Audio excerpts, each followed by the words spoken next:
0, 2, 0. The mad scientist smiles in anticipation.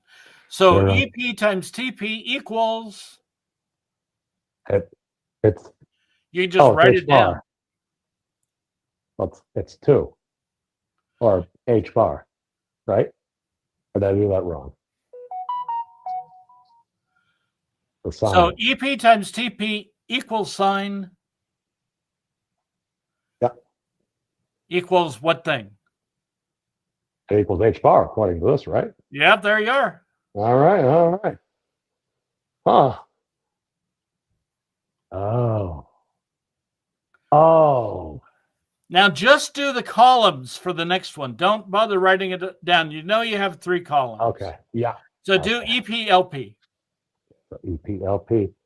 All right, so EP would be 5, 1, minus 1. And then underneath that. Yeah, and then LP is minus 3, 1, 1. 1, so that's going to give us 2, 2, 0. That's 2. Oh! So your conclusion is? So that's going to be 2. It's going to be, all right, so it's going to be C times H bar. Yeah, C times H bar. Yeah. Okay. So you can write that next to the EP-LP equals. Yep. You've shown your work. Equals C. Yep, yep. All right, work shown. All right, we're going to math, which is 1, 1, minus 1, 1, 1, minus 1. And then time we have here, which is, so it's minus 5, 1, 1. Will give us minus 4, 2, 0. So that's going to, all right. So we're going to have C squared in the denominator, C squared in the denominator. But it's a radical. Up. Oh, no. Oh, no, because it's 4. Yeah, it's negative 4. So that would be 2. So, see? No, Rick, you're a good teacher. It's, all right. And then that's going to be H bar over C squared. Oh, that's neat. All right. And then we have other guy. Let's move this over here just because I'm already confusing myself. So MP, LP, MP, LP. Just do this. So MP is 1, 1, minus 1, 1, 1, minus 1. And then LP is minus 3, 1, 1. 1, 1. That's going to give us minus 2, 2, 0. So that's going to be C in the denominator. And then that 2 would be 1 H bar over C. Oh. Look at those 4. Yeah. Okay, that seems to all add up. Yeah. Mass times time is H bar over C squared. Mass times length is H bar over C. Energy times time is H bar. And then energy times length is CH. Yeah.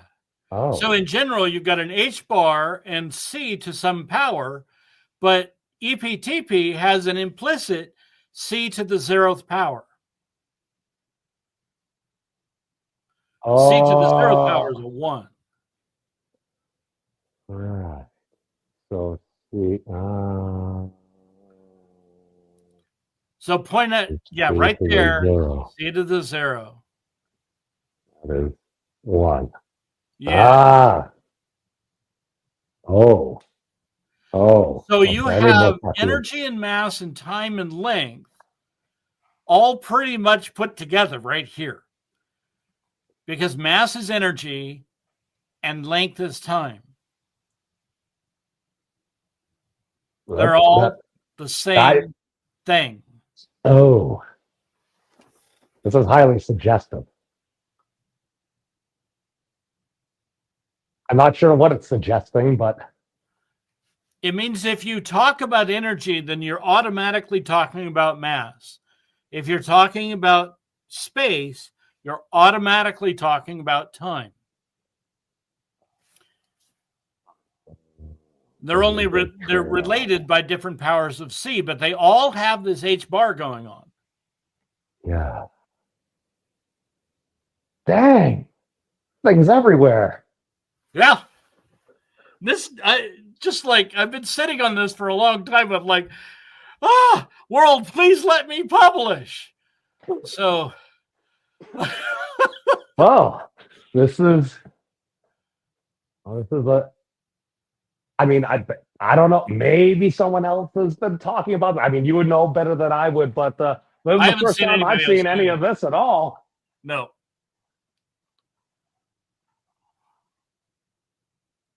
And there we are. You've been radically empowered. Okay, all right. The title makes sense now. At first, I'm like, all right, he's a mad scientist. Are we going to go full Emperor Palpatine here, unlimited power or something? No. Radical power. And that's literally what it is. It's radical power. I just wrote a Palpatine quote in my paper today. Oh. No, my young Jedi, it is you who will find that you are mistaken about a great many things. Well, Jason, what's this? These are radical powers. That's a fantastic question. Basically, rather than going through all like the notation that we had here, so if you start probably about 10 minutes or so into the video, of course, this will be available for replay. Basically, Rick had me write out all the standardized formulas for all this different stuff. And then he just points out, it's like, well, if you happen to take the radicals of these things, so rather, because a lot of times you'll see something like the Planck time is like c to the fifth divided by, it's the radical of c to the fifth divided by h bar, big G, both the h bar and big G in the denominator. He's like, well, you can do all that, or you just kind of look at the table. And if you were to take the radicals of those, so rather than like c to the fifth for the Planck density, you would take the radical of that. So rather than being 5 powers, you would just take 10 powers of the radical c. So it's another perspective that seems to, at least for me, be perhaps telling in some ways, because especially when you start seeing different things like, for instance, I know it's a terrible shot off to make it prettier, but you see time and frequency. How many radical c's are in the frequency? 5. How many radical c's are in time? -5. How many radical h bars are in frequency? -1. How many are time? 1. How many radical g's are in frequency? -1. How many radical g's are in time? 1. So basically, those net out. They're inverses of each other. And the table lays it out in a way that, to be fair, I mean, you could probably do this, or teach this to kids in just grade school, or at least high school. Yeah, it's not hard. What's high school, though, I'm sure, right? Right. No. That's why I'm saying undergrad. It depends. Well, if somebody has interest in it, because a lot of this, I mean, this is basically just standard high school math, and it's like, to be fair, it's actually easier than some high school math because you really just need to add. You're really just adding, but when you're multiplying, you're just adding the exponents. This is the law of exponents being applied to make things easier. This is how the slide rules used to work. Law of exponents. Yeah.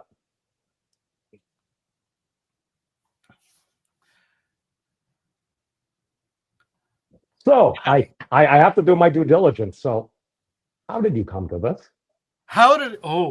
Let's go into the discussion phase. Let's Well, do you remember Archimedes' law of gravity? I do. I used the same thumbnail and just called it Radical Powers because there was a nice picture of you with a board with some stuff on it. There we are. I will replace it with this. So in Archimedes' law of gravity, I found a different way to write G. Mm-hmm. And what I found is that Newton had written his constant in the numerator, and he really should have written it in the denominator. So I thought, well, if I've got a new value for G, if I've got a new definition of it, then what if I just substitute that into the entire Planck scale? So in my paper, that's what I did. I just took all the Planck scale formulas. I said, okay, I'm just going to replace the G with my new number. And I got something I call the aquatic scale, because it puts all of the Planck scale in terms of the density of water, which is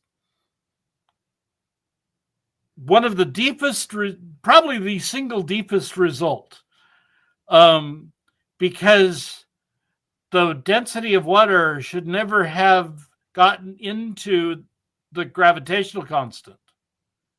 There's no evolutionary path. The density of water happens on planets, but the planets have to form before the density of water can happen. But the universal gravitational constant has to exist before the planet can form, before it can make water. So that sounds like perhaps the ultimate chicken-egg conundrum, and Yeah. It is suggestive that perhaps the what we're looking for to explain gravity, the argument's going to have to hold water. Yes. Yes. So I'm not going there at this time because we've certainly covered plenty today. I mean, we're coming up on an hour. That's what we normally do. Can I show them the little interesting thing what happens when you invert big G? I want to tell you something before our hour is up. So they can certainly watch the Archimedes Law of Gravity video. That's a more complete explanation. Okay. But I want to tie it to the work that Thad has been doing. He calls them 5 dimensions. What are those 5 dimensions that you guys talk about all the time? Time, space, charge, mass, and temperature. And you always talk about them in terms of their Planck things, right? Well, Thad has combined those into little expressions. Each one of his constants of nature has some combination of Planck units. And he puts them into multiplications and divisions. Which means this technique I just showed you for the MPTP, MPLP, EPTP, EPLP, that same technique can be applied to all of Thad's work. Every one of those 288 constants has a form that's like this. And by looking at it in this form, in this table, but I lack, because I'm like in Seattle and you're in Utah and all that stuff. I don't have that level of connection with what Thad has been doing, but certainly I've been looking at it and going like, oh, look at what Thad's doing. You know, I can now you've given me a bunch of homework. Thank you. Right. So this is a tool for Thad to reinterpret those pieces. And he doesn't have to do all the long expressions, right? So what's interesting is how he's combined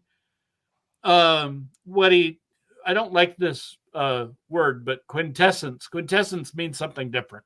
But you guys talk about these 5 things and sometimes use the word quintessence for it. It's not easy. I think it was a Sean Carroll term that was initially introduced. I don't know. I feel like he said he introduced it. I could be wrong. Quintessence is a pretty old word, and it's kind of an ether kind of thing, sort of. Ether is a 5-letter word. No, space-time medium, the cosmic whatever, the vacuum, but no ether. No ether. That certainly is wrong. You know, but Archimedes' law of gravity, this is the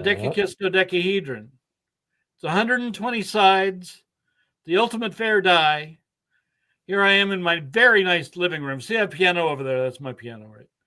Wait a second. A dodecahedron. I mean, 120-sided die, but Rick, that's 5 factorial. It is 5 factorial. Huh. Huh. Amazing.